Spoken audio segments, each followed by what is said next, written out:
Good morning, good morning, good morning! Welcome sa atong programa, ang hatuo sa IPPO.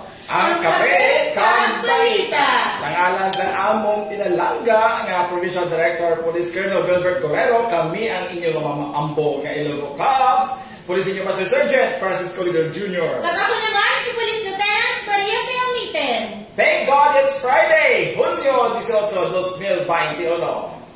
Ako naman ipabot sa inyo ang amang mga accomplishments kag programa sa inyong mga Ilonggo Cops. Ang damot na itong updates, no? Especially yung atong nakitaan nga grabe nga downtrend sa kriminalidad dahil sa probinsya sa Iloilo. Sa tion kung sa dieng napaidalom ang probinsya sa ginatawag nga heightened status kag sa subong ara sa MCQ, no? This is one good thing or one result sa ginatawag natin ng mga quarantine measures nato. And of course, may ara man kita nagnubo pagid ang or nagdamo man ang kaso sa mga kapulisan nga infected, no, or may ara sa tinatawag na COVID-19. Ato nila isa subong. At the same time, i-discuss na natin ang ping-ping, summary sa MCQ, kaya mo ka-confuse eh. May MCQ, MACQ, ACQ, heightened status, ano ba ang difference nila? Subong, effective sa 16, kung sa diyan, paidalom ang probinsya sa Iloilo sa MACQ, ano ba lang dapat in capsule, ano dapat ang madumduman sa atong mga pagruyo para hindi naman sila makonsider nga pasaway sa atong mga kapulisan at sa atong mga local government units. Yes, so ano na i-acknowledge yung atong mga viewers. Si Ma'am Juris J, good morning, TGIF. Yes, ma'am. Take 2 kita, ma'am. Salamat sa inyo pagkantaban nila. Yes, no? O, siyempre kay Tatay Joto Tanes, sa Kabanguton, at kay Tatay Chris. Of course, kanang Susan, dira sa Liganes, ka Ma'am Jenny Ong, dira sa Pavia, sa aton sa mga pamilya, dira sa Saragan, na nagatutok every morning, kag nagahulatin sa siningkapi kag balita. May naglusan ko dira nga, usually ka wake up, because wala mo sa klase, wake up too late, ang balila, daddy, or tito, it's kapi kag balita time, so you have to wake up early ka, kita mo support ang yes. So, siyempre, ang amon din ang PLDD family, dili man sa IPPO, kag ang Cormo family naman. Sa pagpamula, Nicholas, Lieutenant Colonel Elsa Condo. Ma'am, good morning. Of course, ako ang interest ka mga police station naton sa probinsya sa Iloilo, kag ang duwa ka Provincial Mobile Force Companies, kag ang atong dalang abyan sa regional quarters, kag of course dito sa national quarters, Police Brigadier General Harris Fama. Kag sa pila nga gatos no ginatos nga nagasubaybay sa Police Digest sa Facebook, no? PD sa FB. Thank you so much, dear, no? Okay, and syempre, ang amon dira nga mga force multipliers nga kaupo sa aton nga mga Ilonggo Cops dira sa 43 nga mga municipalities nato. Thank you so much sa inyong suporta. Please stay safe, madala. Tutukin nyo yun ato yung mga headlines sa subong because tomorrow, weekend na, kabay pang ma-remind ka mo, kay basi pala matintar ka mo nga maglagaw. Kay nakaanda naton, Saturday and Sunday are family time, no? Or family days, no? But this new normal, medyo controlled anay ang ato nga movement, especially nga ara ang pilog nga probinsya sa tawag nga MECQ. Yes, kasi sa aton dira nga mga Ilonggo Cops, kay subong is sa Friday na, renew na kamo dira sa inyo nga mga travel pass. Kay kita nga mga kapulisan, hindi man spare dira sa mga travel quarantine control point naton sa bago maglabay kita dira. Okay, namin mag-take no kaga. We're happy nga matapos ini nga semana this weekdays ang kusadiin na ano naman, ang aton kadamaan sa aton mga kapulisan, especially sa mga provincial quarters, regional quarters, kung medyo privilege, no? Na may anas na 2 days na break, no? Pero ang aton mga kapulisan, on call lang ina sila. On call.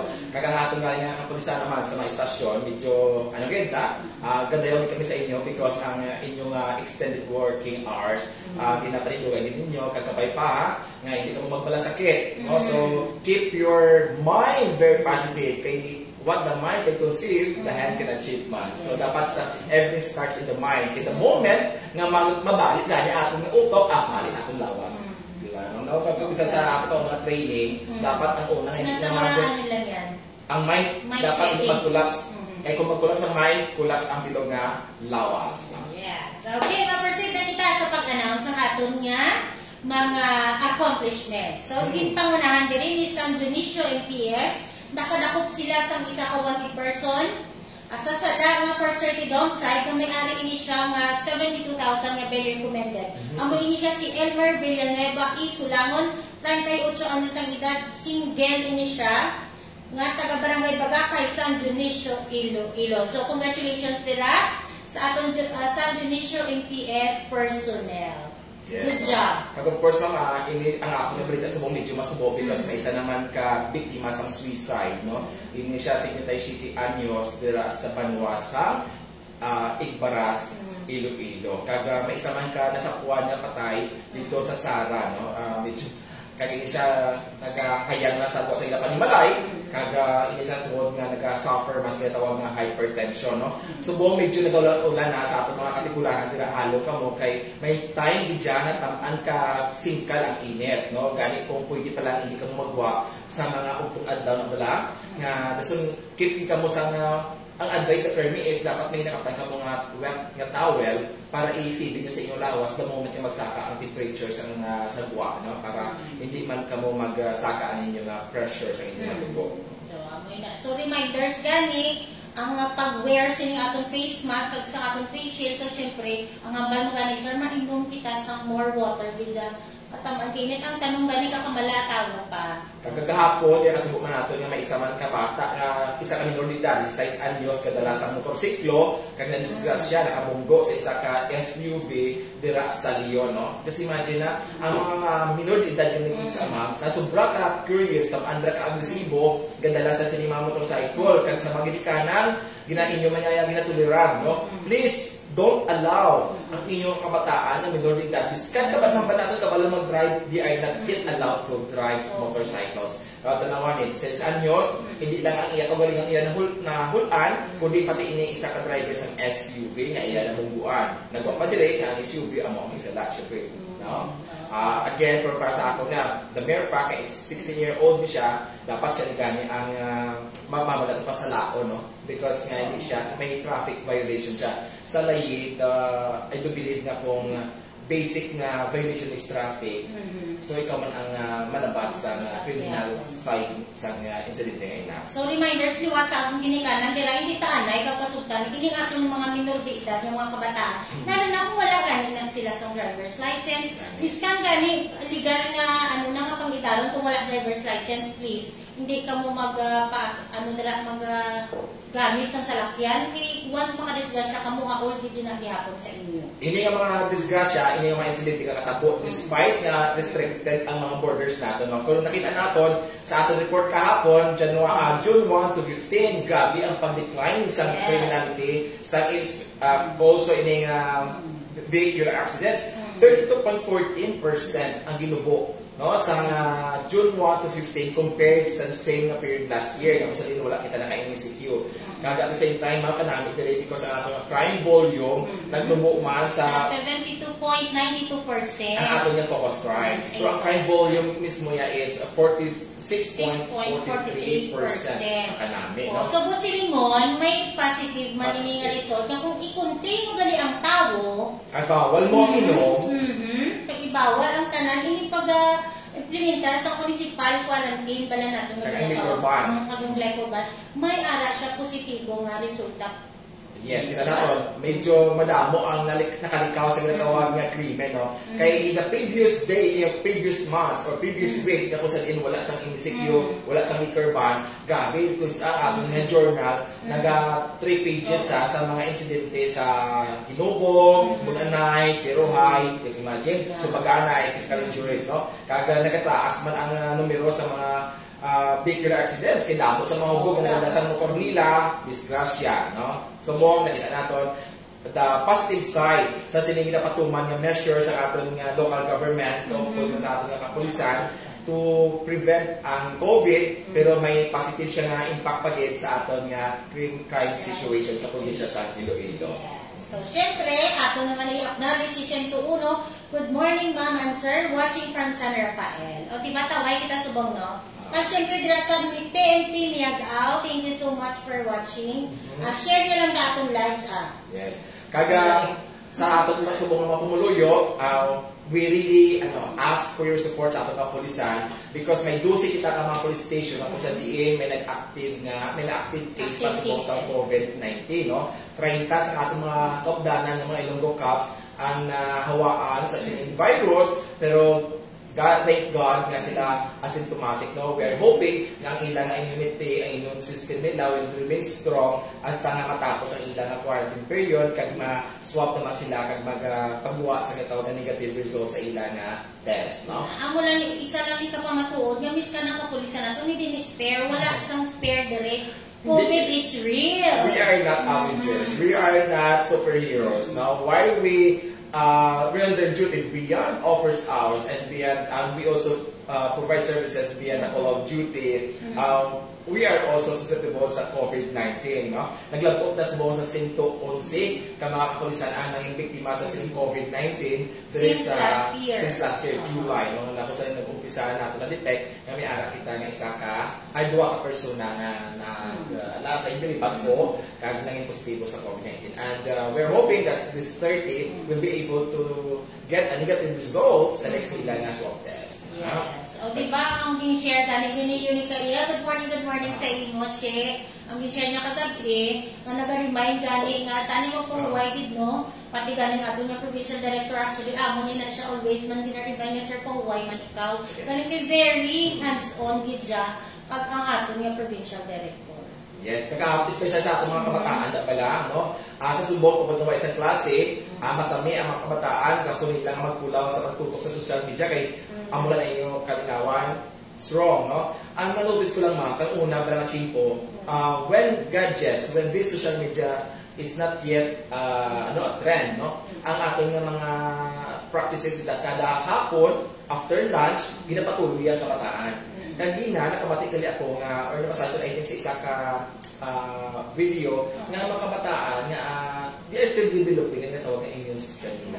So dapat, at the early stage, amo na dapat nga, they maintain a healthy lifestyle, they should have enough sleep, they eat good, healthy foods, bawal ang mga junk food, para when they grow up, that na ila, very strong ila nga immunity. No, that's why kang una siguro ang mga unang generasyon, medyo ang ila lifespan lawing. Oo. Pag napatulog pa sila sa hapon, yes. Kung bago ganit sa mga bata ko, ang balko mo kung pwede ko lang mabalik, gusto kong magtulog mga kada hapon, nung ganit siyempre may trabaho na kita. Kaya na lang lahat ang una, hindi ka, kung ka magtulog, may barakol ingot, no? Kakatulog ka mo sa nanay mo o ng barakol, no? Because you are really required to sleep after, no? I think there's a medical reason for that, to keep the immunity sa ating kabataan na strong, no? Para maglawig mo na ating lifespan, kasi subok sa tanggal lugar at tinion, then notice ko, ganubo ang kabuhi sa tao. No? Bata pa lang, nakapatay na. So I think sa ating mga kabataan, while you are allowed by your parents to use gadgets and to scroll the social media because this time of pandemic, amo na nakalingawan ninyo. But again, learn to go out of your homes sa inyong backyard nila. Magkabalhas ka mo, manilig ka mo, bunyagin nyo ang mga plans ni mami at ni daddy. Kaya good to na siya. One thing is, magkabalhas ka mo. No? Nakita ko nila sa isa ka video nga hambalila, ang sulod sa Panimalay, is one of the most polluted area. Kung pwede kita stay. So, from time to time, we have to open our windows. We have to, hindi lang kita ma-confine sa centralized air condition room, no? Dapat i-open natin ang windows, let the natural air comes in para ma-disinfect man, no? Naturally, ang aton ng mga living rooms, sa aton ng mga bedroom. Yes. Kag syempre, ang atong ginikanan dira, in relation sa ginambal ni Sir Franz, dapat tagaan natin ilisang taski ng atong mga kabataan. Ano ni sila? Miss Candir nga paghugas pinggan, pagbangon na lang sa aga, tipigo ng higdaan, hugasan ng pinggan pagkatapos ng kaon, magpanilhig. Ina siya gani, nakita ko ang post mo kagabi, sir, ang gin-share mo. Hindi na yan pang maltrato sa bata. Ginatuduan natin kabataan maging responsable.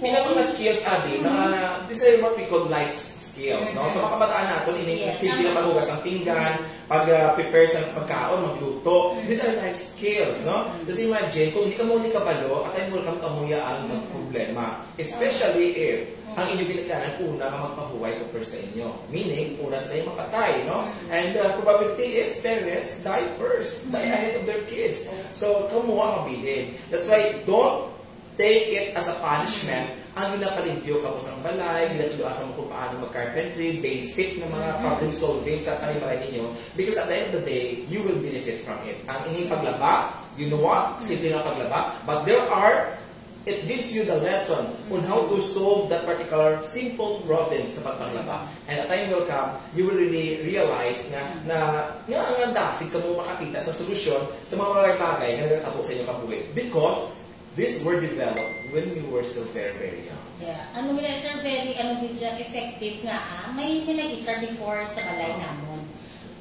Ultimo, sa pagprito, yung sa kabalo, gawa mo pa na siya.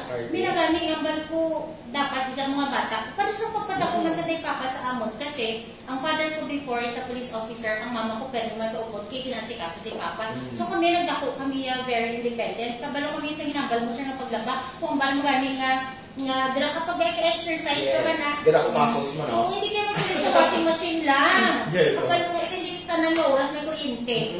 Dapat kabalo ka mo kung paano magpasigas ang kalayo using ang posporo lang. Kaya sa mukha ko sa isang makaklik sa gas stove. That's why, nanotice natin sa Panginikanan, check your children. Tamaan ka nubo ilang yung tawag na patience. Jutay lang burn out, daw panic. Ba? Jutay lang may diferensya sa gas stove or sa electrical ng mga appliances, gapanic, gapangake. You see how these kids are getting so impatient because of these gadgets and this state of the art ng mga gamit natin sa ating palimalay. Pero hindi sila kabalo kung paano magpasiga, kung paano nga mag-use ng mga wood, no? Or mga scratch natin para magluto sa tinigang, di ba? So dapat, sa ating Panginikanan, kang sa ating mga kabataan, be cooperative sa inyong ginikanan. Now, I hope na dapat kabataan yung mga batid sa sining atin nga komentaryo diri, ma'am. Because hindi nyo na pagulatan na subukan mo sa parents ninyo. Tama, may kusa na ginatawag. Kaya malipay kami as parents, na namian kami yung pag-abot na mo sa una, pag-abot ni mama o ni papa, dumulungan na ng chinelas. As simple, lang na siya nakahatag na isang kadula kapoy sa ginikanan ninyo. Ang subong, ang pag-init sa tubig, hindi niya budlay. Hindi ka na makita sa kahoy para iinit. Pag-abot sa parents ninyo, isaksak mo lang na ang termos, painit ang tubig, and then ask your mom or your dad, or your mama or your papa, ma'am, gusto niyo kape, gusto niyo turmeric, you need to have something warm, and kasagwa. Diba? It's a very simple act of love sa imong ginikanan, and I do believe it will release all the stress, all the tensions na experience ng ginikanan nimo ayon sa inyo nga sa ilang mga kompisigan. Yes, why we are telling this to you sa inyong mga kabataan nila, para hindi ka mabal ka maboring ka mo daw bala ka ulubrang sa sulod balay tuod lang. It's for you to learn. It's for you para bala ibaluon ina siya nga makutong ko bala ka lang si mami, si daddy o si tatay, si nanay kung paano na siya brown. Oo, magtiga ka lang sa rice cooker. And this would only prove, in this time of pandemic, Ma'am Pingping, it will not deprive us of making ourselves better every day. There is always an opportunity to improve ourselves despite sa mga restrictions nga ginaobra sa aton nga LGU because of this pandemic, no? Hindi na siya rason nga hindi ka mo kagwa, hindi ka mo ka-engage with your friends, hindi ka mo kakato sa classroom ninyo, hindi ka mo ka-learn. Just imagine, siguro sa mga kabataan subong, if you have textbook, biskan close ang klase, review in ang textbook, I tell you, the lessons that you will learn out of the textbook will be almost the same lessons that you will be encountering when you are in college. So what happened? If you really digest in mga lessons nyo subong when you are still in the grade level, it will be a walk in the park in your college days. Reading is really important. It's really important. If you don't read, write your stories. Always keep it a journal. And mga old yung mga notebook.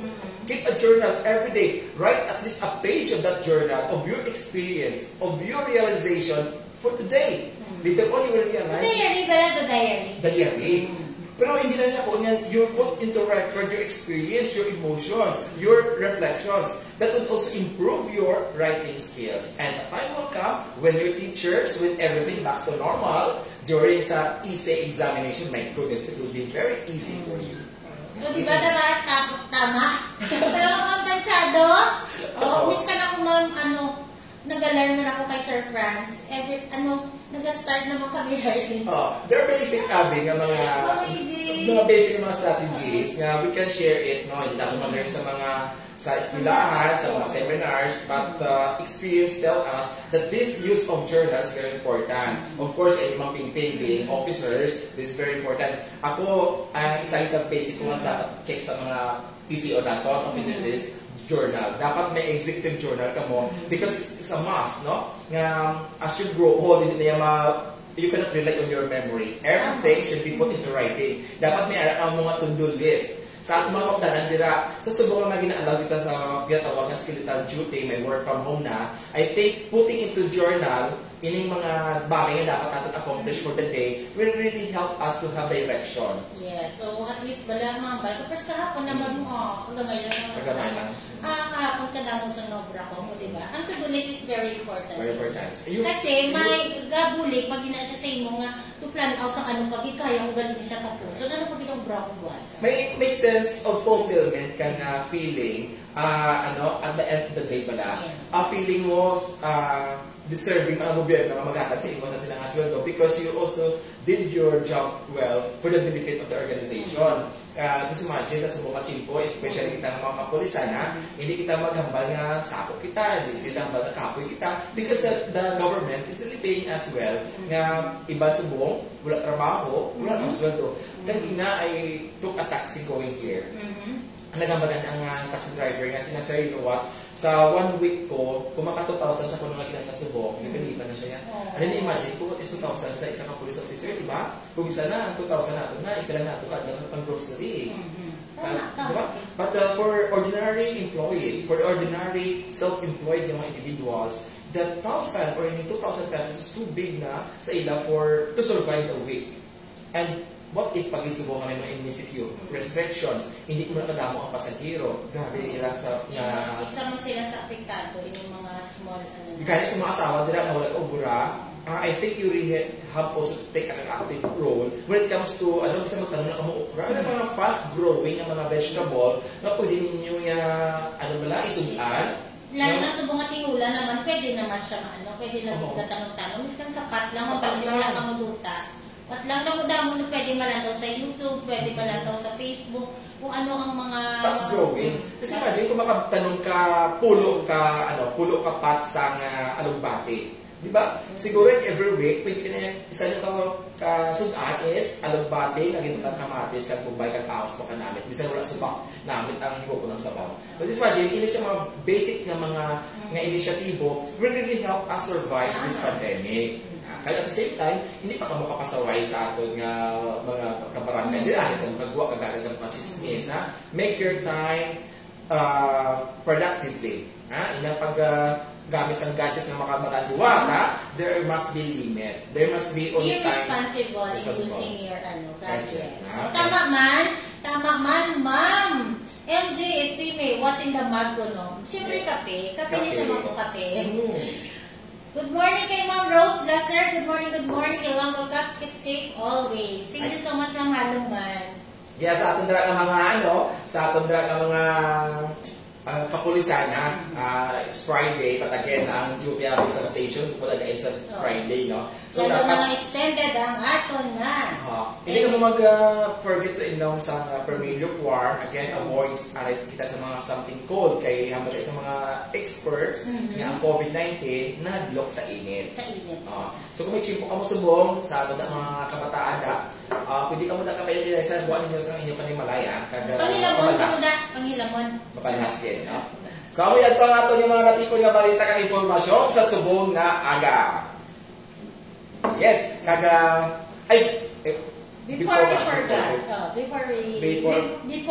before we end kalit, may ipakita lang kami, no? Na ini siya, isa summary sa province of Iloilo, nakita ko kagapon sa Facebook page, sa isa natin sa Kapitolyo, no? Kaya, sa marine siya. This is important na excited ako mag-end. Kaya may alas sa mind ko na dapat ko brownie. So, ano pala ang mga summary na dapat natin mabalaan since ang Iloilo province ay sa MECQ? So, una, ang curfew is from 10 p.m. to 4 a.m. Kaya of course, ang travel pass natin will be extended until June 30. Gani sa ating mga essential travelers, you have to secure a new travel pass para makalusot ka mo sa ating mga border restrictions. Yes, kag ang liquor ban is until June 30. Good news eh, good news. Kaya nga, asong kang umaya until revoke eh. Until revoke. So, muna until June 30. Liquor ban, kita niya ako na Iloilo province. Pinapaya naman Iloilo province lang. Kasi sa mga LGU activities and events, 30% lang ang allowed ng mga audience or mga even sa mga simbahan, 30% lang kung hindi kasi sa simbahan. Ang rates, ining mga ano pala, ining mga lamay, 5 days lang din, 5 days lang din, no? So, sa mga restaurants, pwede ka mo ka-open, pero 10% lang ang pwede makasunod sa inyong area. Ang 50% lang ang outdoor. Kung indoor na siya ang 10%. Sa accommodations naman, only for mga APOR or APOR? Authorized person outside residence, OFWs natin, at iba ng mga overseas Filipinos. Sa entertainment venues naman, wala. Not allowed. Recreational venues, saging sulit na namon, not allowed mo ang recreational venues, may nag-discussion ako sa Facebook, and this I think includes in the mga gym, no? Mga gym pala? Fitness gym, no? Not allowed pa. Amusement parks, not allowed pa din.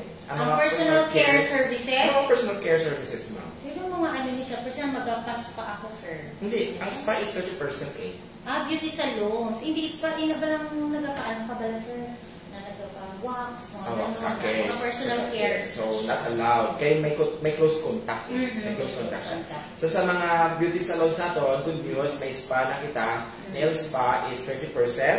Kaya of course, sa outdoor sports, within the area of residence. Ang muna itong i-mention ni Sir Franz sa inyo nagligat, hindi nga bike-bike bala. Dalang ako sa area niyo, kaya kung the moment nga magagawa kung pangitaan ako muna sa travel pass. And of course, sa mga nagabulang, sa mga sugalan, casinos, mga gaming establishments, hindi pag-allowed.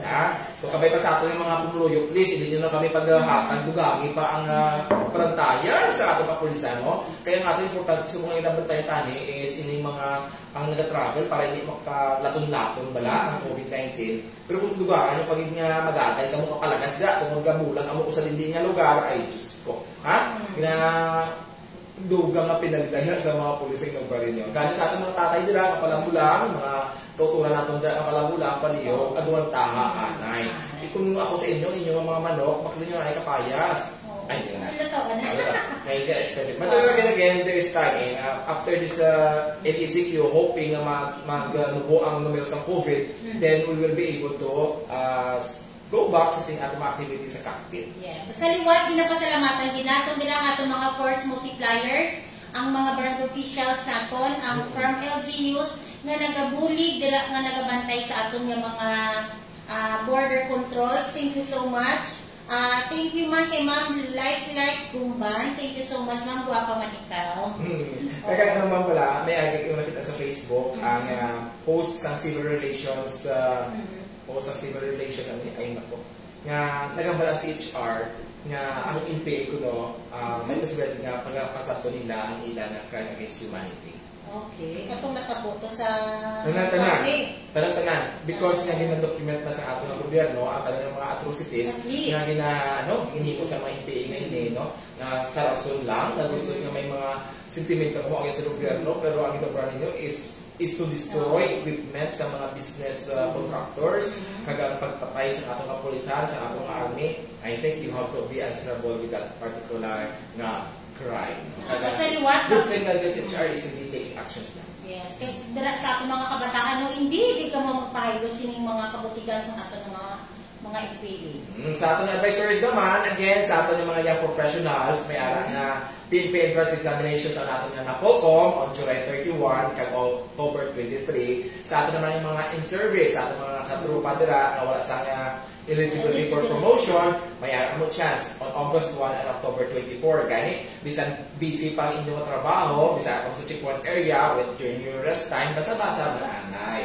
Basa ko sa palit sa gito. Ibo, so review pa kung may time, especially now with your internet, I think you still have a chance na ma-update sa mga issuances sa ating organization because these are the common nga mga questions nga nagagawa sa promotional examinations. Sa ating mga PCOs, Police Commission Officers, nga nagaplano ng mga colonel, ang may-ara na pag-iwatan niya Police Executive Service Eligibility Examinations on September 12, 2020. Yes, for more information, visit lang sa NAPOCOM website, napocom.gov.ph.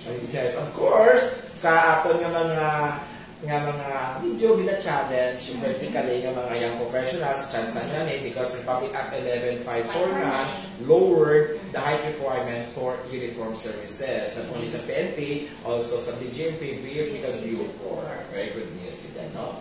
So, amin ito ang mga informasyon na balita nga matipon sa subong nga aga. Nalipay din kami sa inyo pa dahil ng suporta. Please, continue lang sa pag-share sa ating live. Thank you so much. Salamat kids. Maukod din yung mga pagsakdag sa sining new big hits sa Police Regional Office 6, ang hotduo sa IPPO, ang Kape Kag Balita. Sa liwag sa ngalan sa amon, tinalangga na Provincial Director, Police Colonel Gilbert Guerrero, kami ang inyong mga maambong na Ilogo Caps, Police Senior Master Sergeant Francisco Lidor Jr. Pag ako naman si Police Lieutenant